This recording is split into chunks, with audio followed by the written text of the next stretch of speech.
Hey everybody, welcome to another edition of NoDQ&A video right here on youtube.com/NoDQCW, and as always, NoDQ.com. Thanks for watching. Got a lot of questions here as usual, so let's not waste any more time. Let's get right down to it. Do you think Austin Aries will become as popular in TNA as Daniel Bryan or even CM Punk has in the WWE? As long as TNA's at the level they're at right now, obviously, I just don't see Austin Aries reaching that level of popularity that Daniel Bryan or CM Punk has. Just not going to happen. There's only so much of an audience you can reach out to in TNA. And here's another thing. The promo that Austin Aries did on Impact this week, where he basically said that there's a new boom period on the horizon. Whoever came up with this line for him, bad idea. And here's why. Basically, what you're doing is you're having Austin Aries come out there, and he's essentially burying the product up until this point. I mean, what were we watching the whole time? You know, were we watching this crappy wrestling product, and all of a sudden now it's getting good?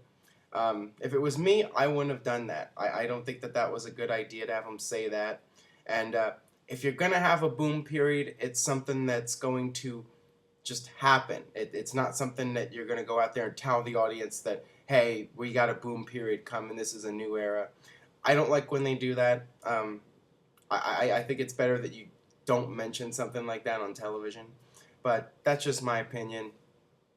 And as far as TNA becoming more popular, obviously it's something that's not going to happen overnight. You can't just go out there and say it's going to happen. You have to continue producing captivating television and slowly start to build up your audience over time. So it's not going to happen overnight. If TNA keeps doing what they're doing, continue pushing new talent. I mean, Austin Aries is a great choice to be the focal point of TNA right now if they really want to try to go in a new direction. So keep doing what they're doing, and hopefully things start to turn around for TNA. But it's going to take a while. What was your reaction to the Are You Serious episode where they were bashing their fans? Well, for those of you that did not see it, basically they had this puppet, and his name was Mark, and he was smart, and he had pictures in the background of Daniel Bryan and CM Punk, and he had a Dave Taylor shirt, and he had a Drew McIntyre equals underrated sign in the background. I thought it was funny.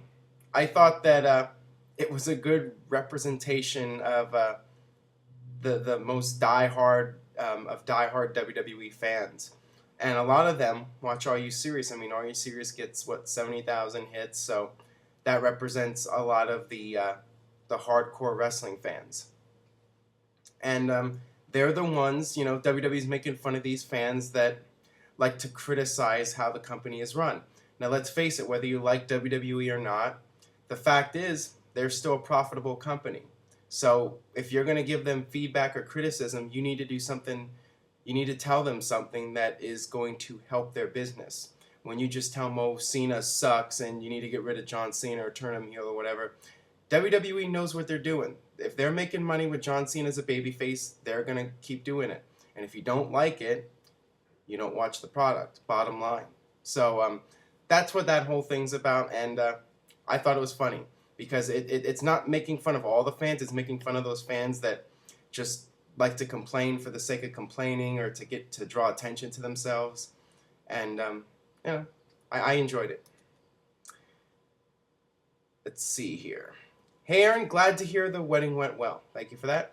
Do you think when Evan Bourne finally returns that he will turn heel? I think that would be a bad idea.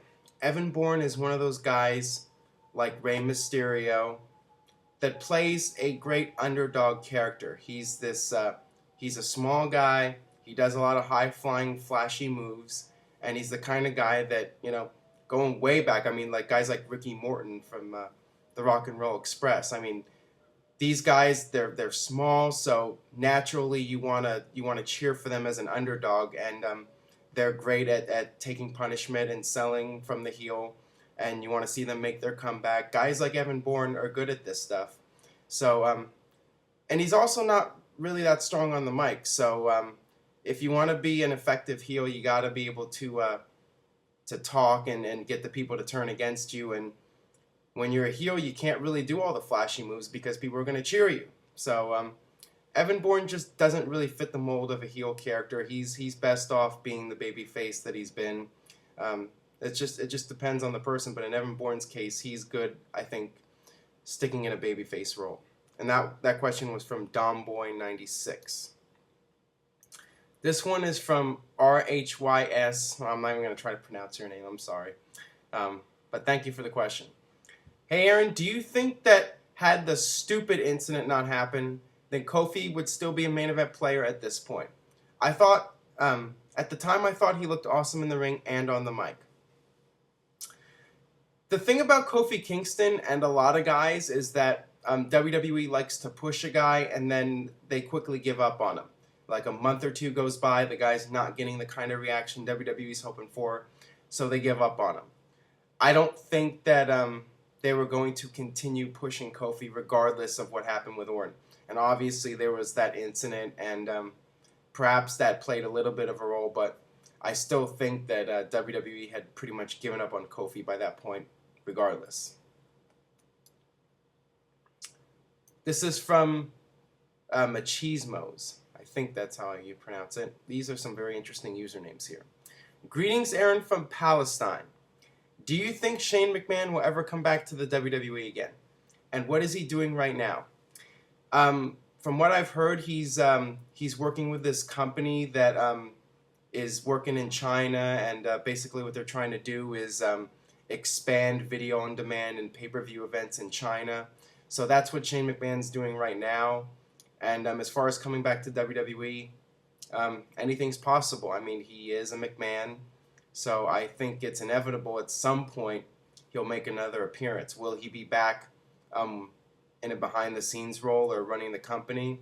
I mean, at this point, I think that it's going to mainly be Stephanie McMahon and Triple H running WWE once Vince McMahon is done. So I think Shane kind of got ousted there a little bit, but he could always come back and get involved again. I mean, it depends. If they really need him, he might come back, but if they're doing fine without him, there's really no point in him coming back. I mean, he's got other projects he can do, and it could really go either way. Hey, Aaron, love the show. What do you think of WWE's weekly, this is going back to earlier, what do you think of WWE's weekly YouTube series, Are You Serious? I kind of like it from time to time, but want to know what you think. Please answer this in your next video if possible. Like I said with the other question, I think it's a funny series. It's like a mystery science theater meets Botchamania. And the thing is, I think it's a little bit on the short side, and some of the weeks they only show like 2 to 3 clips, and it's really brief, and it seems like there's more filler with the puppet and just them telling jokes. And I would like to see more clips. I think if they expanded the show a little bit, made it closer to 10 minutes, and showed a few more clips, and just let the clips play themselves. You don't have to talk over it constantly and edit it out a lot. Just show the clips, let the clips speak for themselves. I think it would be a little bit better. But beyond that, it's still an entertaining show, and you know, they get 70,000 hits a week on it, so it's definitely a success at this point. Hey Aaron, now that Rey Mysterio is back, do you think he will get a push and maybe become champion again someday? I think he'll get a push to some degree, but because of the suspensions and because of the injuries, I just don't see him getting another world title run. I mean, they gave him that brief run a few years ago, but that's as far as I see them going with him. They're trying to invest in new guys, and Rey Mysterio will always be, you know, he'll be like Kane. He'll be this guy who's an established star, and from time to time he'll be pushed into an upper mid-card level, but I don't see him being champion. I would be very surprised, actually. Hey Aaron, big fan. What do you think of guys like Macho Man, Owen Hart, and Junkyard Dog not being in the Hall of Fame yet? I get questions like this all the time about these guys. First of all, Junkyard Dog is in the Hall of Fame. He was inducted in 2004, the night before WrestleMania 20. So there you go. Owen Hart talked about this several times in the past. His widow, Martha, does not want him in the Hall of Fame, and she's taken legal action against WWE over using his likeness in DVD projects.